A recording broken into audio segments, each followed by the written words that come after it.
I don't get a regular period. I don't have a steady income. Answering assumptions about me, part 2.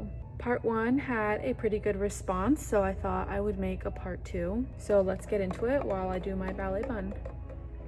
The first assumption is that I spend all of my money on Pointe shoes because I'm a freelance ballet dancer. I don't blame so many of you for having this assumption because this is usually true. So this assumption is false because I'm sponsored by Freed of London, USA, and that is the brand of Pointe shoes that I wear.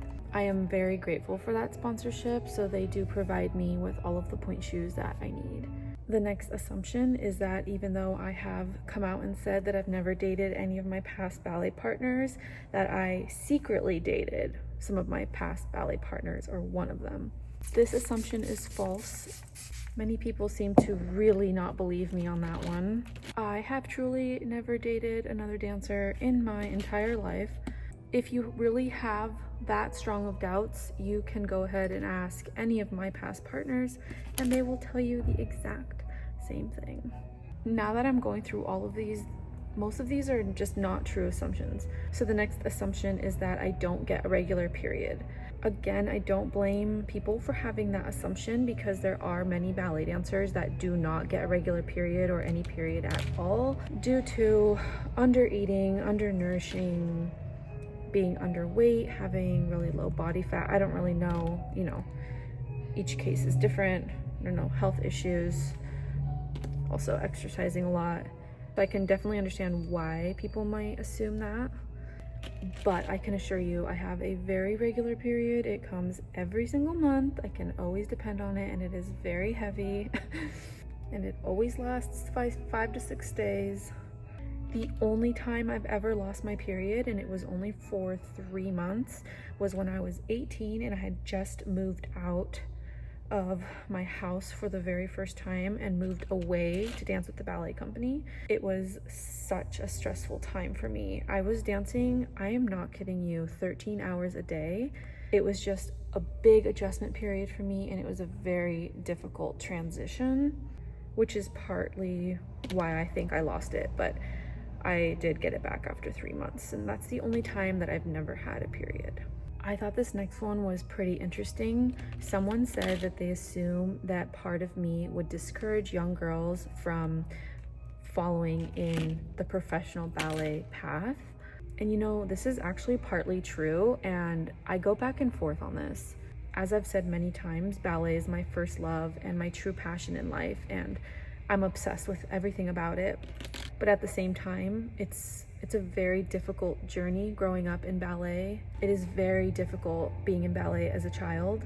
Very difficult mentally is what I'm talking about, aside from being physically demanding. So I go back and forth. I want young dancers to experience this beautiful, amazing, unique life that we have, but at the same time, there are so many difficulties in this career and in this industry.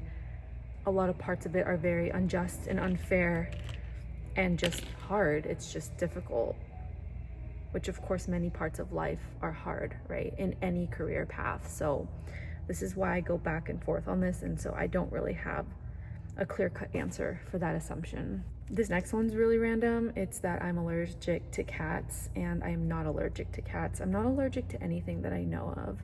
Next is that I don't want to have kids because it'll ruin my body for ballet and end my career. So fun fact about me, I don't know if you guys knew this, but I don't want kids, but it does not have to do with ruining my body or ending my career because neither of those are true. There are many professional ballet dancers that are mothers that have gotten pregnant and come back to the stage and back to their career, and they are absolute powerhouses and amazing, amazing women. I just don't want kids because it's my personal preference, and I have never wanted kids ever. Growing up, I never wanted to be a mom, and that has not changed at all. It's just not for me. I don't know what else to tell you.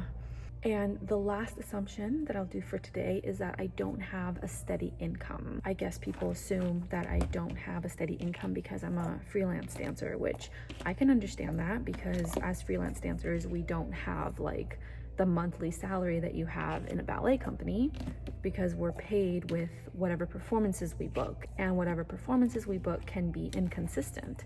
So I can understand that. But you have to remember that I do make money and income through social media.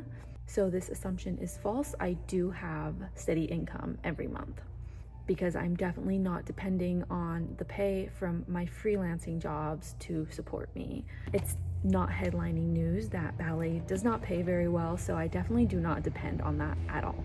Those are all the assumptions I'm going to answer for today. Thank you guys for leaving those in the comments. Thank you so much for watching. I hope you enjoyed this video, and I will talk to you later.